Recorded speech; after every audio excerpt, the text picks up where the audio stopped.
Եվ մենք այսպես ձեռքը խփեցինք սեղանին ու ասեցինք ոչ, այս հողերը մերն են, դե որ այդ հողերը ձերն էին, պահեիք։ Արդեն չես կարողանում հասկանալ ազգային արժի համակարգը այդ որն է։ Մենք հաղթեցինք, որովհետև սերունդը այն կրթված սերունդներ կար այն մտավորականությունը, որը դաստիարակվել էր թեկուզ եւ սովետական միության տարիներին, բայց հոգում ենթագիտակցության մեջ պահել էր հայրենիքի գաղափարը։ Եթե այն ժամանակ դու պետք է երկրորդ էշելոնից գնար առաջին էշելոն, կռվեր, կրակեր 2-3 օր, ինչ որ սենց մի հատ խառը վիճակ,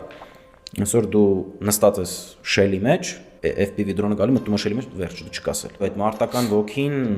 կամ իծնե է լինում, կամ չի։ Դա գենով է։ Դա գենով է գալիս, այո։ Բանակը չի պարտվել է